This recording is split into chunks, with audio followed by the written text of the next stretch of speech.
Buenas noches, mi nombre es Jair Antonio López Sánchez, soy un estudiante de la licenciatura en Ciencias Criminológicas y Criminalísticas Adversariales en la Universidad Más Educación y Enseñanza. Hoy vengo a narrarles un cuento, como en el video anterior, como parte de una actividad de la asignatura Expresión Oral y Escrita. El cuento se llama Recuerdos y Alucinaciones. Tumbado en la silla, Elías no se percató de la posición poco ortodoxa en la que estaba sentado. Sentía en sus músculos la terrible tensión de la espera, como si se hubiera amarrado al mueble de las manos y de los pies, con la cara al cielo, y, a pesar del dolor de las cervicales, respiraba a veces rápida o calmadamente. Su cerebro era un espacio de ideas inconexas y delirantes. Por ratos, inclusive, se olvidaba del por qué estaba en el hospital, a pesar de que era extremadamente importante para él. Aunque no comprendía mucho de física, y vaya, no muchos entendemos de esas cosas que pertenecen a los soñadores locuaces que pueden volver números sus ideas, una voz le explicaba que las esperas más tensas se prolongan, aunque no pase mucho tiempo, y las experiencias más vívidas se perciben reducidas, como si se nos castigara por disfrutar tanto. Teoría de la relatividad, dijo para sí. El tiempo es relativo. ¿Por qué ahora que quiero divagar, solo estoy aquí, sintiendo cómo late mi corazón? Se quejó. A pesar de sus argumentos negativos, algo logró llevarlo de un punto a otro para ayudarle a que las horas o minutos que faltaban para la noticia que cambiaría su vida para siempre fueran un poco menos eternas. Así, se concentró en la luz amarilla de la lámpara de techo. Su vista se nubló por verla tanto, pero en la confusión de sus sentidos entre saber si veía o no, apareció una primera imagen. Una galleta. Por fin, la galleta lo llevó al pasado, a una historia que su mente le contó, una llena de matices de fantasía y realidad, pero que lo hicieron alejarse de la guardia en la que estaba y lo convirtieron en el maestro de universidad que fue hace algunos años. Allí conoció a Liz en la cafetería cuando él intentaba robar unas galletas. Como su mente estaba algo tensa, no pudo recordar lo que sucedió exactamente, pues saltaba de un punto a otro en el espacio-tiempo sin sentido. Te voy a besar tanto que tus hijos van a nacer peinados. La extraña frase pronunciada de una forma que mezclaba amenaza, opresión, pero principalmente fogosidad, lo sacó del trance de placer con el que había perdido la cuenta de los últimos minutos. No sabía qué responder, pero quizá la idea no era esa, sino dejarse comer por la mujer que en ese momento era una total tigresa con él.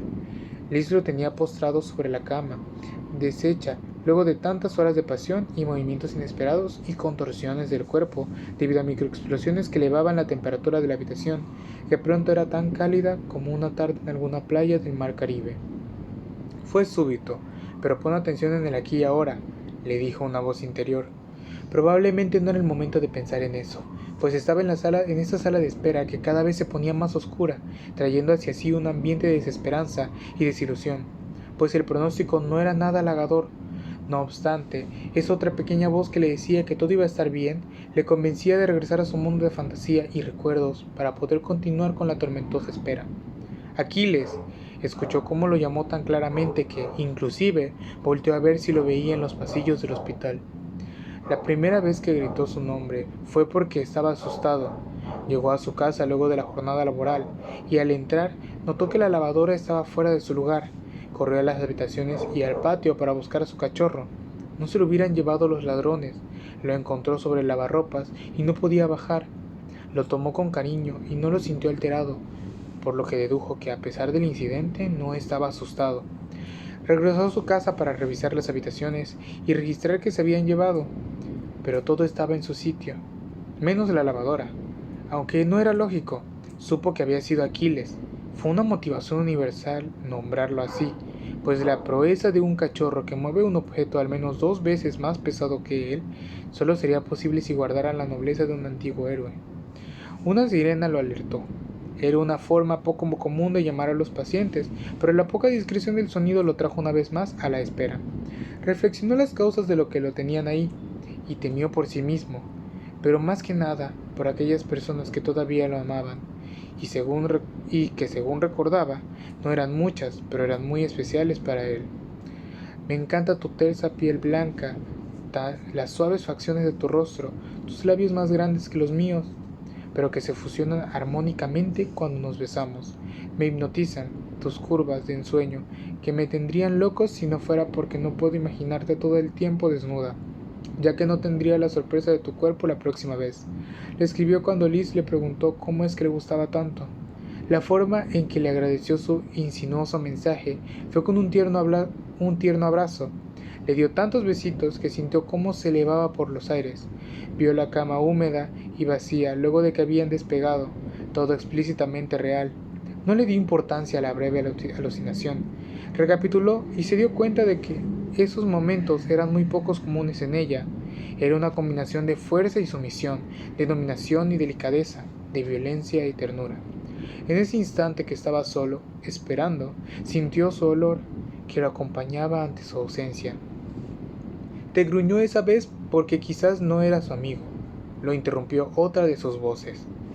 Luego de girar sobre su derecha, buscando el área de los recuerdos de su cerebro, recordó esa vez que llegó antes de que Liz a casa. Estaba recostado leyendo y Aquiles estaba a un costado de la cama, cuidando la entrada como buen guardián.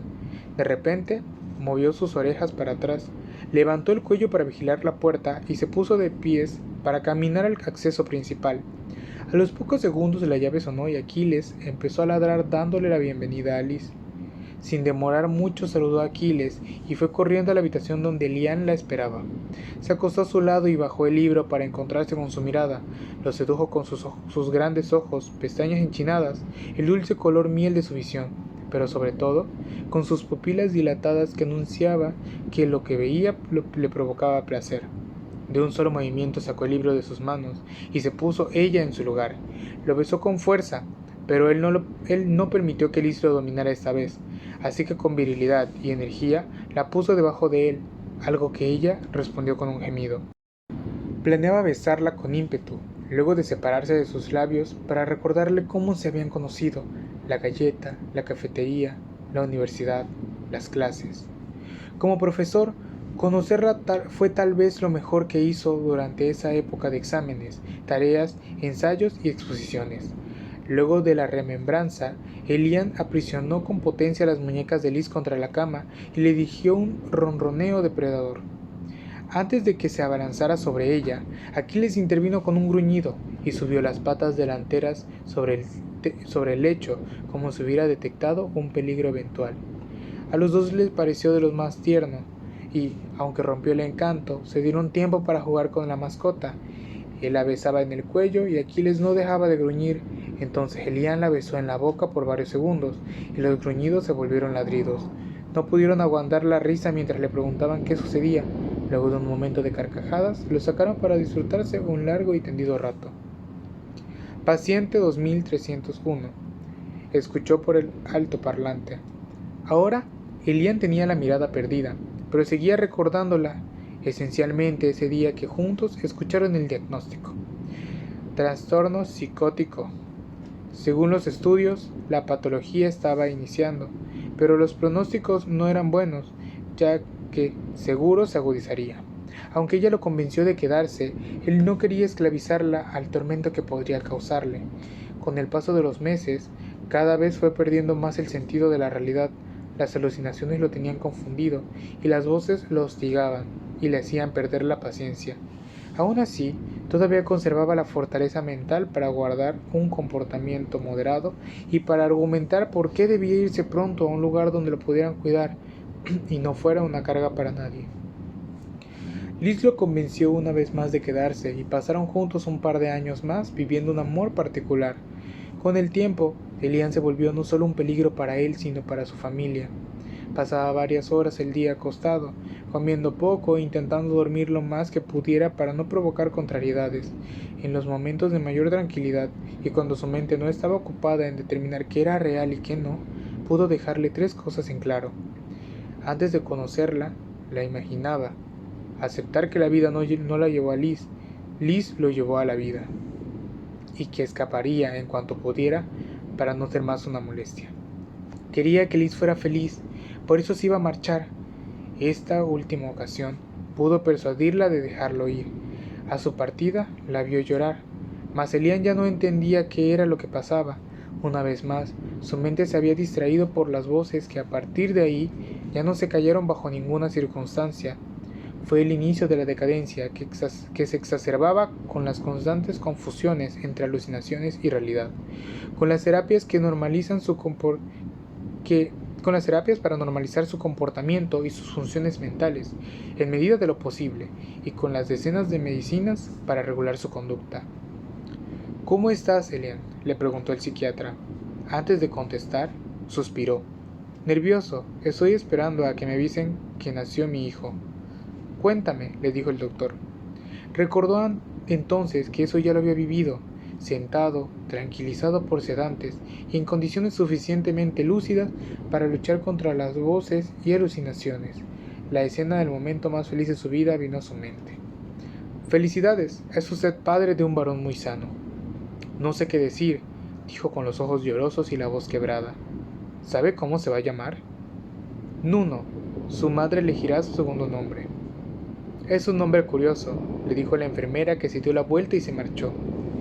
Antes de ingresar de nuevo a la sala de partos, se volteó hacia él. ¿Pasa algo?, preguntó Elian con cierto miedo. Su hijo está muy bien. Solo presentó una bonita particularidad. Nació con el cabellito de lado, como si lo hubieran peinado. Y pues eso sería todo. La verdad es un cuento que a mí me causó mucha tristeza. Más que nada su ambiente es muy... su atmósfera es muy melancólica y muy confuso de leer. Sí tienes que, debido a los saltos temporales o a las alucinaciones más que nada que tiene Elian, llega a ser un cuento un poco difícil de entender, pero que si le pones mucha atención, de hecho puedes tomar muchas tesis para ensayos de este cuento. Y sí, es un ensayo de esto. Pero pues sí, es un libro muy bueno. De hecho, si tienen el tiempo, podrían buscar más libros de este estilo, o como el que leí la vez pasada. En fin, espero que les haya gustado y pues eso es todo de mi parte.